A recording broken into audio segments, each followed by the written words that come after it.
Hear you. Can you hear me? I can hear you. All right, perfect. Got it. Took a little while, but we got it. All right. So, how are you?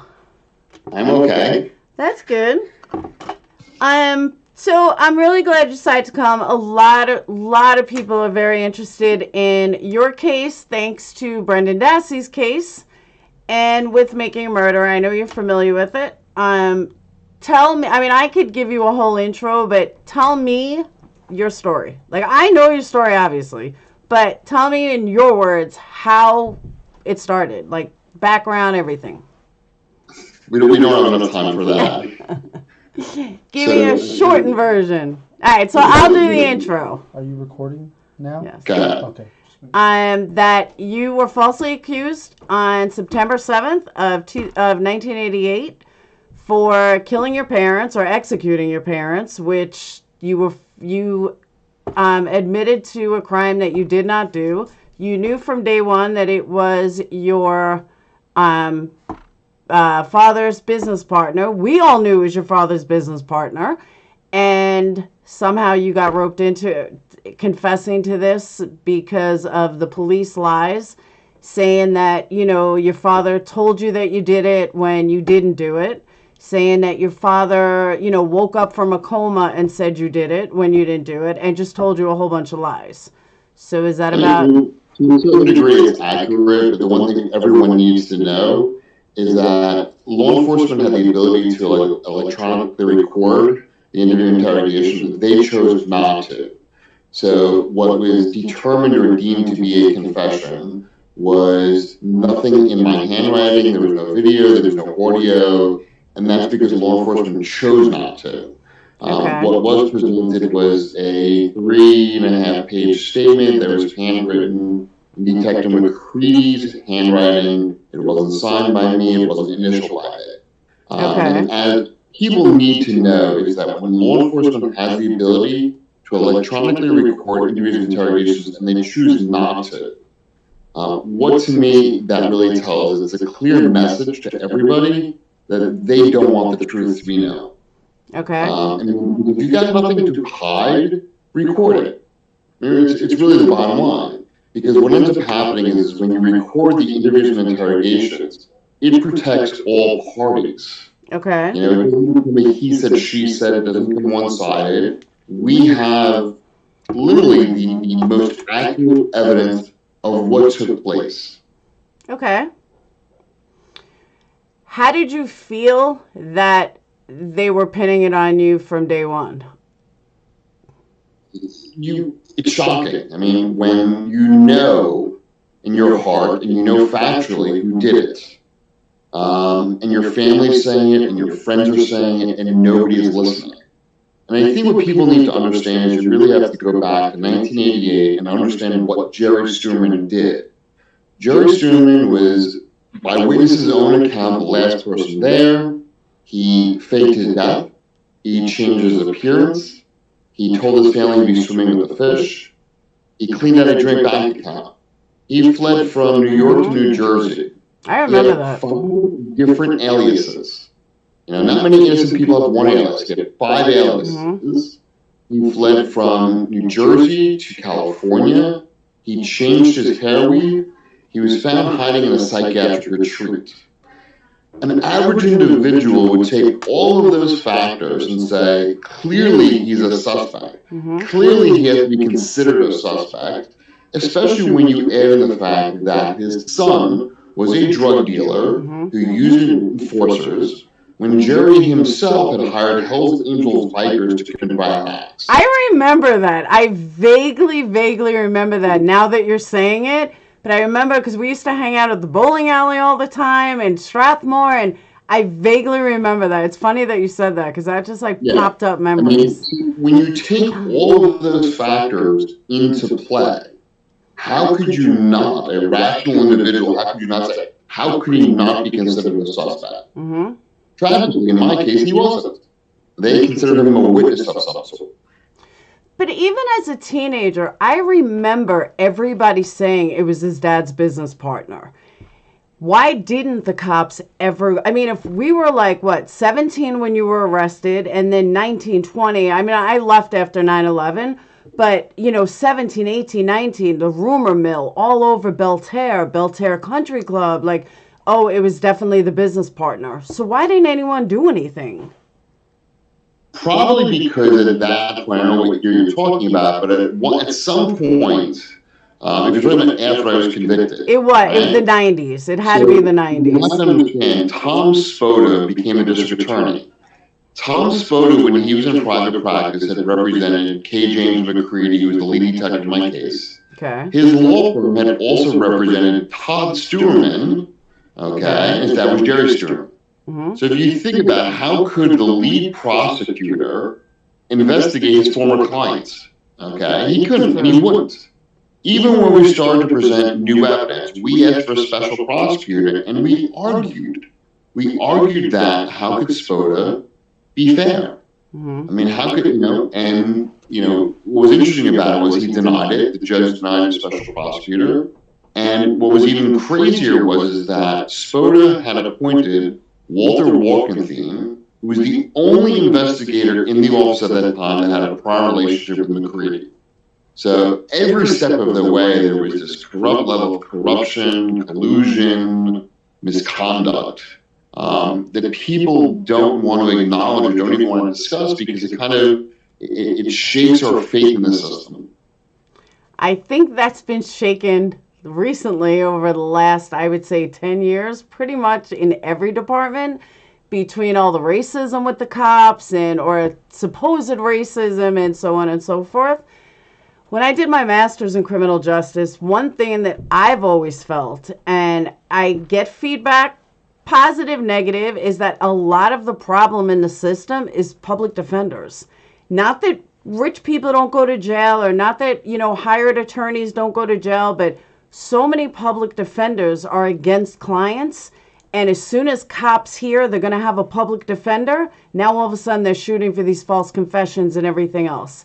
That's what I have found. Whether there's document to back that up, probably not. But I have always found that whenever you have false confessions, you have public defenders, or no defender, all the time. So what I say is that the large percentage of law enforcement are there to do a good job. Mm-hmm. Tragically, you have a small percentage who are the bad apples. Mm-hmm. And those bad apples actually infect everyone else. Mm-hmm. And really, once there's no correlation between a public defender and a false confession. Because if you think about it, the false confessions are obtained before there are lawyers involved, right? And the difference is that I think public defenders versus private lawyers may have more experience or more knowledge or the ability to consult with false confession experts. Okay. So empirically, public defenders are overworked, underpaid. Mm-hmm. They don't have the same resources, right? Mm-hmm. So if you have a false confession murder case, I don't really know what the budget is for a legal aid lawyer, right? But a private lawyer may charge $100,000, $150,000. So if they need to hire an expert for $5,000, obviously the money is there. I don't think the legal aid lawyer is given a $150,000 budget to try a case. No, it's like 20,000 or something. Right, it doesn't happen. So, a lot of the blame goes to the overworked aspect of being a public defender. And it's national. I've spoken to legal aid lawyers or public defenders that represent hundreds of people a year. Okay, they're overworked. Okay, and you can't blame them. You blame the system, really. The system isn't designed to give a lawyer who is a public defender hundreds of cases to represent a year. But you also have to start before you get to that false confession, right? Really, what is at the root of it? The root of it is bad policing, prosecutorial misconduct, okay? And it's also the ability to get false confessions. Law enforcement are trained how to conduct interrogations, right?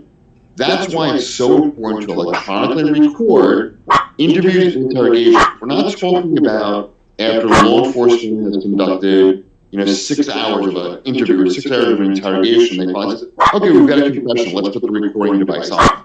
You want to record every single aspect from the first question. Hold that thought 1 second. You can keep talking. I just have to let the dog out. Go. Go. All right.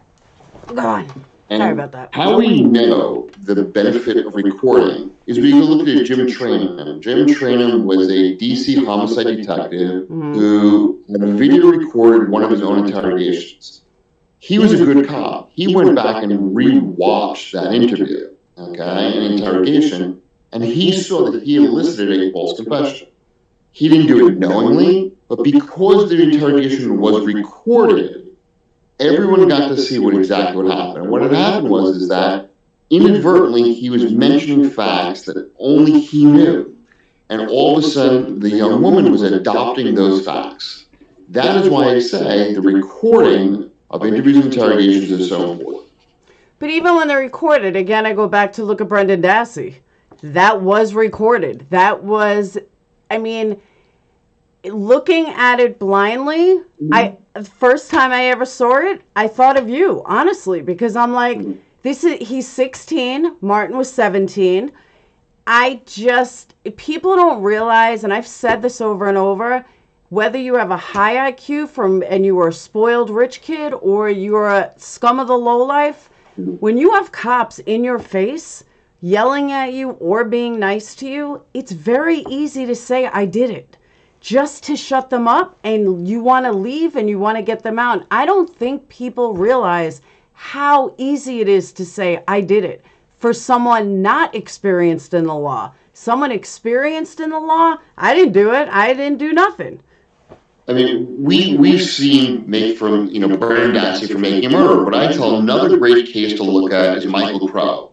Michael Crow was a 13-year-old boy. I think he was a 13-year-old boy who confessed to killing his sister. Well, he was home with his parents, and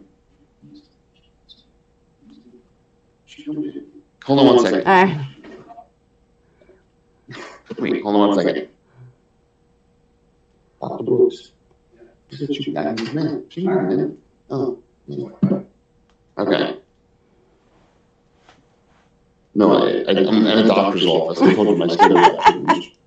So what I say is pretty simple, is you look at how the interrogations are conducted, and you look to see what the ultimate motivations are, or the ultimatums that are given, right?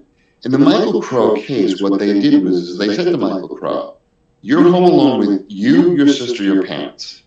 Your sister ends up dead. Your parents are home, you're home. So either your parents killed your sister or you killed your sister, one or the other, right? And you think about it, most people would say, don't want to blame their parents for something, so then he accepts responsibility. But I think it's very difficult. Huh? Oh, okay. Okay. Yeah. Otherwise it's better sitting waiting. I can still hear him. No, I don't. Much better. Okay. Thank you. That's all it is, shifting around. That's all right. That's awesome. Okay, so what was I saying? I just lost it. About Michael Crow, it's either he did it or his parents did it, and he took responsibility. So what I try to do is I try to explain to people and simplify false confessions. And usually what I do is I tell people, think back to when you were a child. Your parents are out, lamp breaks. Your parents come home and they say, listen, we're not going out for ice cream until one of you tells us who broke the lamp. And when I do this in large audiences, generally speaking, about 25% of the people say, well, I said I broke the lamp, so I want to go to Lower ice cream. your camera a little, because we're getting like your nose up. Perfect. So, and then I explained to people, and think about that, right? I said, you just confessed. I said, you confessed to breaking a lamp. Now I said, multiply that by, let's say, 1 million times. All of a sudden, you're in an interrogation room. It's not about ice cream. It's about your freedom. And it's hours and hours and hours. And essentially, you get repetitively told the only way you're leaving this room is tell us what we want to hear. After 5, 6, 7, 8 hours, you finally start to say, you know what, I just want out. Like, what do I have to do to get out of this environment? And quite often, you're led to believe that when it's all over, you can go back to your normal life. Look at Brendan Dassey. What did he say at the very end? He's like, am I going back to school today? I agree. And it's very difficult for the average individual to understand it until you start watching. You know, when you watch other interrogations and how they're conducted, and, you know, Brendan's, I think, is a very good example of what an innocent suspect does. The minute, right, the interrogation is over with, and you get to somebody that you're friendly with, or your family members, like Brendan with his mom, what did he tell his mom? Mom, they got my head. Yeah. Okay? And in a lot of interrogations, that's what happens. The minute you get away from the confines of law enforcement and you get to somebody you trust, you say something like that. They made me tell them that, or they got in my head, or I just couldn't take it anymore. I just told them whatever they wanted to hear. Now, with Brendan alone, totally off track from everything I wanted to ask you, but speaking of Brendan, and even speaking of you, I understand it from Brendan's standpoint, being, for lack of a better way to say it, disabled, mentally challenged, not respectable member of society from a bad home, dysfunctional home. I can see why his mom said, no, don't worry about it. He doesn't need a lawyer. You, on the other hand, I always wondered and always wanted to ask you, why didn't anyone in your family get you a lawyer immediately? Why didn't your dad's lawyer show up immediately? Actually, so Mike Fox, who was the family attorney, he was my godfather, he was somebody called Uncle Mike, showed up that morning. Roll the camera again. Told McCready, okay, told Detective McCready, I don't want Marty spoken to. Okay. Okay, very not. McCready lied to him. And what ended up happening, it became a credibility issue, right? And every time, and this was historically what Suffolk County would do, when you had a suspect like me, and they knew that somebody was looking for them, they would do this like shifting movements. So they would bring you to one area, right? And your family members or a lawyer would show up there, and they'd be like, oh, he's not here. He's been moved to somewhere else. And they would keep doing that. Okay. And for me, it was something very similar to that. Mike Fox showed up at the scene where I was. McCready lied to him. You know, then he was told that, oh, he's on his way to the hospital. So then he drove to the hospital. Oh, he's not here. He's going there. And this was historically something Suffolk County did. They did this in the Pius case, and it's not an uncommon tactic that when they want to hide you from people, they just keep telling the lies. And in my case, you know, McCready was a liar. Wow. Did your dad's partner ever, he died, right? Before Justice? No. Or is it Jerry Florida or Struman is something? still alive. Todd Struman is still alive. The lead detective is dead. Okay. Creedon is dead. And the last prosecutor that tried to keep me in prison, he's dead. So Lato's dead, McCready is dead, and Creedon is dead. But your parents never got justice. The partner is still wow. No, and part of the problem is this, is when the case was finally over with me, the prosecutorial powers returned back to Spoda. Okay. Spoda can't really prosecute his former clients. Okay. Spoda is currently under federal indictment for witness tampering, among other things. There's a new district attorney in Suffolk County, so we're hopeful now that he has just recently established a conviction integrity unit, we can present all of the evidence we've gathered over the last 15, 20 years, and all of it will do something. Okay. Do you think that if that hadn't have happened to you, you still would have been an attorney? Or you think you would have taken a whole different path? No. What would you have done? When I was a kid, I wanted to be a businessman. Okay. And I don't like to say his name because it becomes very political. Trump? There's somebody who is very high up. Trump. Who went to the Wharton School of Business. And Trump. when I was a kid, when I was a kid, and I tell people this, when I was a kid, I wanted to be like Trump, but it was more of the successful business person, right? And I had a business as a kid. So no, I had no intention or aspirations to become a lawyer or be a law professor or teach at Georgetown or teach at Torah. I know that wasn't even in my realm. Okay. And I will say though that Sean Pica, I think was his name. Yep. Sean Okay. Pica. He also has become successful after 15 years. I mean, he actually did his crime, but he's actually got involved, not as well as you, but he also deals with education in the system and make sure the prisoners in New York have, I mean, that's another kid that got arrested at 15 and really turned his life around after doing so many years in prison. It's impressive. And in case you guys don't know, Marty is now an attorney. He used 17 years in prison. I have to clarify that. I am not admitted to the bar yet. I thought you were. Okay. I am not admitted to the bar yet. That is the one caveat. Most people think that in New York, when you graduate law school, and you take the bar exam, you pass the bar exam, you automatically get admitted. There's still two more steps that I'm going through right now.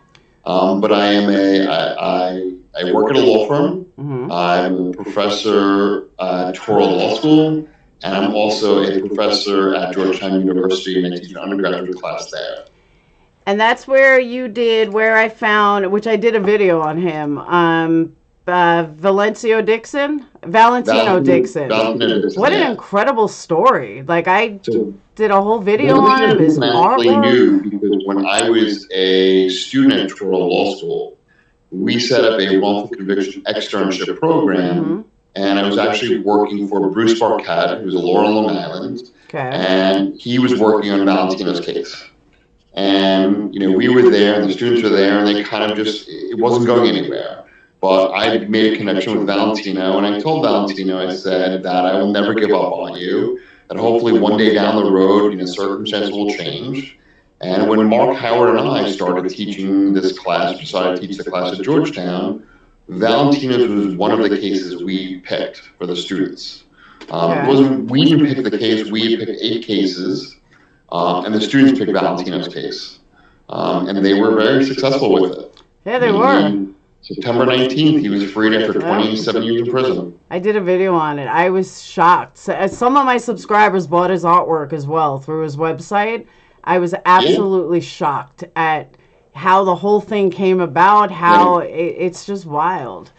Being that you do work... An African-American man in prison for murder, that 2 days after the murder was convicted, another man came forward, publicly said... I did it. Lamar Scott said, the victim is dead because I lost control of the gun. Okay, and Valentino was a man who was an artist before he went to prison. Superintendent said, hey, can you draw this golf course? Valentino never stepped foot on the golf course, thought it was a crazy idea. And all of a sudden that set him on a different path where he started drawing golf courses. And the first golf course he's ever been to was Pebble Beach. He was reaching in Pebble Beach. Wow. So imagine for somebody who's never set foot on a golf course, at the first golf course, and I think any of your subscribers who are golfers would probably say, Pebble Beach is probably one of the top 5 in the country that if you were going to go to, It's just wild. Now, another statistic that I pulled up, though, and you work with exonerees all the time, there are 2,120 exonerations in the U.S. since '89. I actually felt like it was more than that, according to National Registry. Right. So you have to understand that the reason why that number is what it is look at what the definition is. Okay? That's very important for your subscribers to understand. The National Registry of Exonerations is a very, very strict kind of standard to get added to their list. So if you read the definition on their website, you must qualify and satisfy that. But if you think about those numbers, right, you have to break it down by year, right? I don't know if you're in front of a computer now, I am. But if you look at the last few years, right, pick last year or the year before, and you see how many exonerations took place last year or the year before. It's about 1 every 2.5 days. Really? That's not going to scare your viewers. Wow. Okay, you're talking about 2 a week, 3 a week. Okay, and I think your viewers need to understand is that every time there's an exoneration, what that further establishes that the guilty party have remained free, committing additional crimes and victimizing our communities. Okay. Because one of the things that I have told subscribers for 2 years in multiple videos that everybody's focusing on the 5% max that are innocent in jail. And I try to tell people 95% of the time we get it right.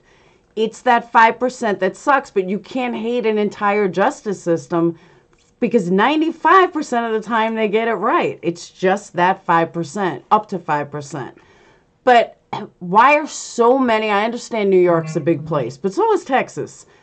Why is New York the second highest among states for false confessions? I mean, granted, New York's big. Well, if you think about it, it's probably one of the reasons why. It's the training that it goes into law enforcement.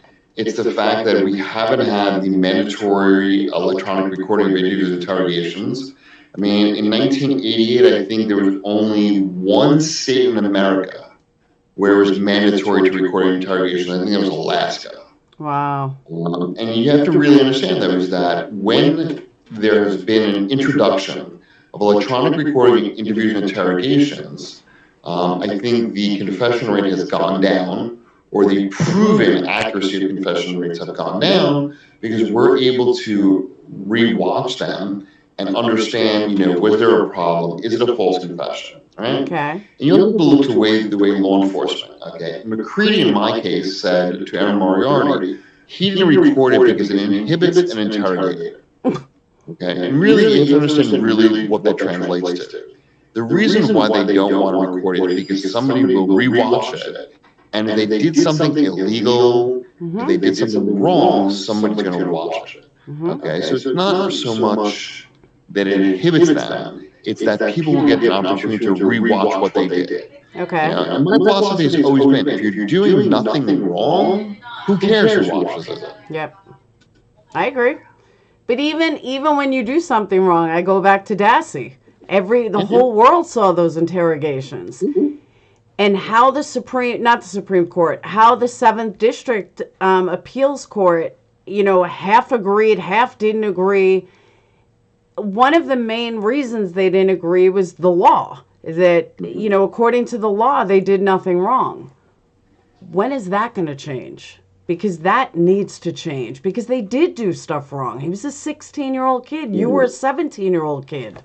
So Saul Casson, who's a false confession expert at John Jay, has been arguing for years, and sadly I think we may be arguing for more years to come, that lying to suspects should be illegal.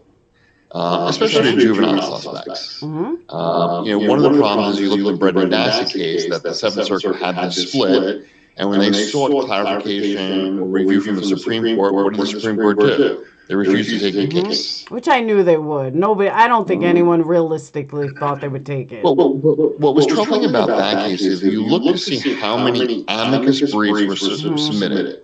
I think the level of amicus briefs and the diversity of the amicus support should have really convinced the Supreme Court of the importance of the case and the legal issues.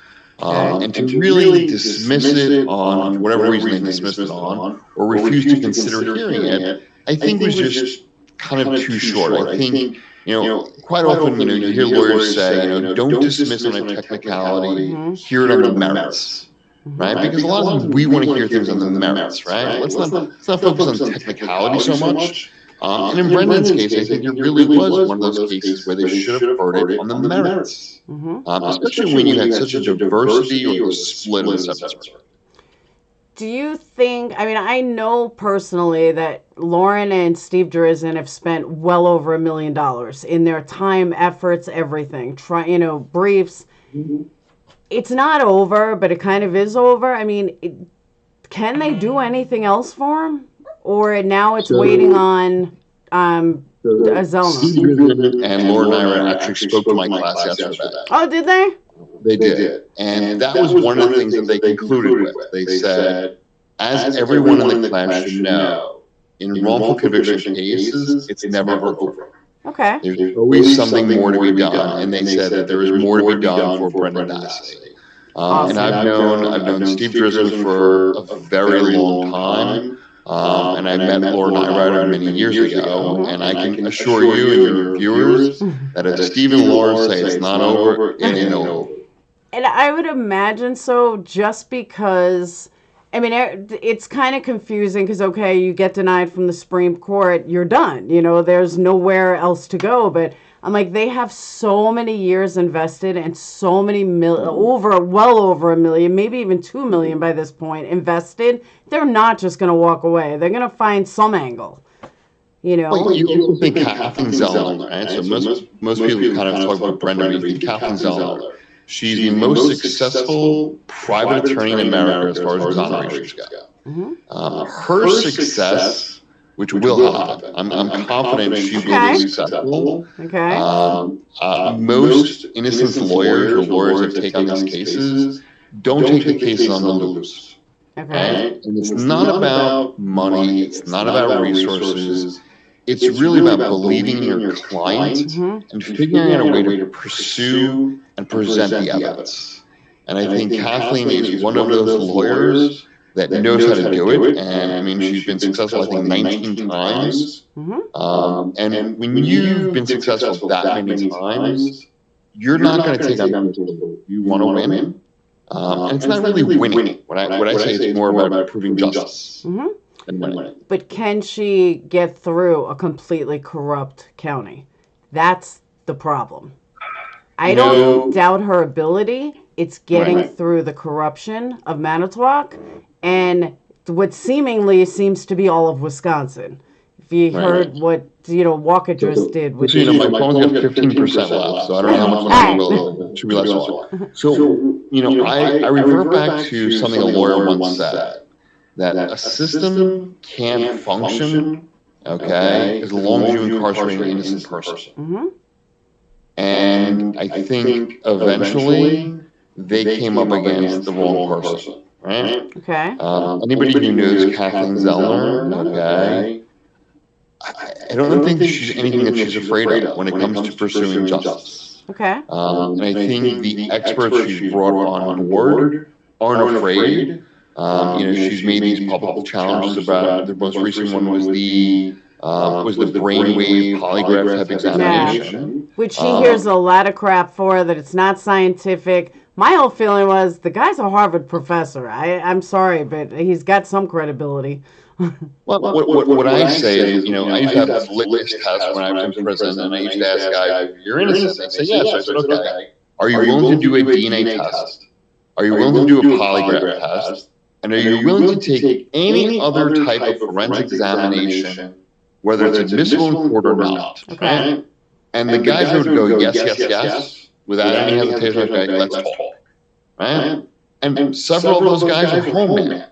Right? And most innocent people I've ever encountered have that same guttural response. There's yes. There's no hesitation. It's not like, well, I'm a little concerned about DNA, or wait a minute, polygraphs aren't admissible in this state, or what other forensic tests are you talking about, right? Most innocent people want to do whatever they can to prove their innocence, right? Whatever it is. I don't care if it's a brainwave technology, it's a fingerprint test, it's a blood test, it's a polygraph test. They will do whatever they can. Bottom line. And Stephen Avery and Brendan Dassey have, from what I understand, have both been those people that said, whatever you want me to do, I'm game for. Okay. So you, in your heart, you believe they're both completely innocent. So what I believe is I don't know enough about the facts. Okay. I believe in the lawyers. Okay. Okay. And if they're lawyers, Steve Drisman and Laura Nyrider and Kathleen Zellner, I believe them, so I take their word that their clients are innocent, right? I'm one of those people that before I speak 100% on a case, I want to delve into the facts of the case, right? And I'm not part of their defense teams. I have advocated for them. So I believe they both are entitled to new trials. Clearly, they clearly deserve new trials, right? But, if Kathleen says Steve Avery is innocent and Steve Drisman says Brendan Dassey is innocent, I take their words for it. Okay. Speaking of Kathleen Zellner, real quickly, a lot of feedback that she gets is she's unprofessional with her tweets and all that other stuff. And supporters, we always say, like, it doesn't matter. Like, she's still going to have the end result. But one of the biggest things that we see as a supporter is she has to have something up her sleeve somewhere. Like, she's too vocal about this one did it or that one did it definitively. But I feel like she's hiding the real person under her sleeve, but doesn't want him to run. Am I totally off track, or does that sound like a hotshot attorney would do that? I think it's a fair assessment. I said, we're also living in a different technological time compared to 10, 15 years ago, right? Okay. So, if you think about it, if you think about every law enforcement agency or district attorney's office have public information officers, right? Mm-hmm. They issue press releases, they communicate facts to the press or to the public. That's what Kathleen Zellner is doing through her utilization of social media. She's educating the public, right? She's not using a PR person. She's tweeting. Our president tweets. Politicians tweet, right? It is a way to communicate things to the public, right? Okay. But clearly, she's an officer of the court. She's bound by ethical rules, disciplinary rules, that she knows she would never cross that line because what would it do? It would damage her client's case, right? Okay. And I think as a lawyer, you will always hold something up your sleeve for that kind of Perry Mason moment because you want to get into court. You also have to realize there's certain information you can disclose to the public, certain information you can't. So she may have significant forensic evidence that she can't disclose publicly because maybe it has to be filed under seal, or maybe she doesn't want to scare people away. Okay, that's kind of what I thought, and I've always had that. While wrapping up, so besides getting admitted to the bar of New York State, you spent 17 years in prison. You are a professor of law. You went through law school. Where does the future hold for Martin Tankleff? And I know you're married. Any kids? One kid I adopted my daughter. Congratulations. Thank you. So the future is, number one, I want to get into the bar. Yeah. And one of the big things I would love to do is be able to stand up in court and say Martin Tankleff for the defense and exonerate somebody myself, kind of be the lead lawyer, right? We start teaching the Making Exoneree class at Georgetown on January 11th. We'll have anywhere from 15 to 18 students, and we would love for the students to be involved in another exoneration. I mean, our students, within a few months of finishing their class last spring, they were able to walk Valentine and Dixon out of prison. It's kind of amazing for exchange students because the three students that were working on this case were from Paris, London, and Japan. Oh, wow. The other thing I would love to do is be able to establish a wrongful conviction clinic at Torah Law School, which we are trying to set up. So there's still a lot in the works. And the other thing, and the most important thing, is I would love the Suffolk County District Attorney's Office to actually sit down with me, my private investigator, my lawyers, hear all the evidence we have, and pursue and prosecute individuals. Did you ever get an apology? The only apology I have ever publicly received was from, this was when he was a state senator, with Senator Eric Steinerman and Senator Michael Giannakis.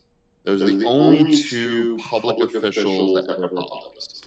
Is Suffolk, and I grew up in Suffolk after Queens, but is Suffolk County, my brother's a cop in Queens, but is Suffolk County still so corrupt as it was then? You'd have to ask the people who are out there and deal with them on a regular basis. Okay.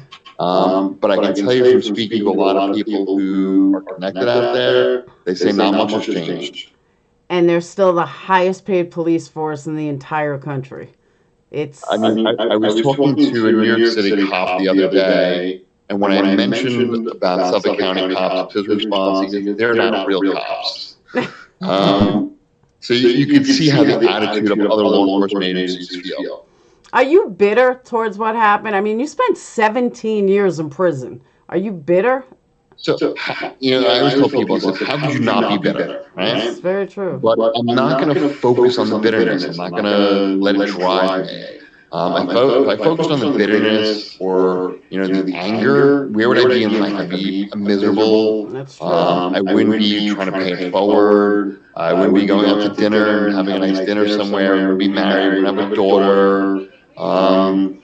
If you focus on the bitterness and anger, it could eat you up alive, and emotionally it would just probably drain you. And I don't want that. I want to be able to travel. I want to be able to see the world. December 27th will be 11 years free. Wow. I don't want my life controlled by bitterness or anger, because that bitterness and anger is directed towards a small group of people. And I know I have good karma for the rest of my life. I can't speak about them, because I think anybody who's involved in a wrongful conviction has to live with that guilt and shame for the rest of their lives. Wow. Well, Marty, I want to thank you so much for coming on. I know viewers are going to be extremely happy. I know they're going to ask me, can you get them back for a live show? So I will let you know feedback. Anything you want to close on? Oh, by the way, I had her name in my head. Rosanna Scotto and Patty, the videographer. Patty's one of my best friends.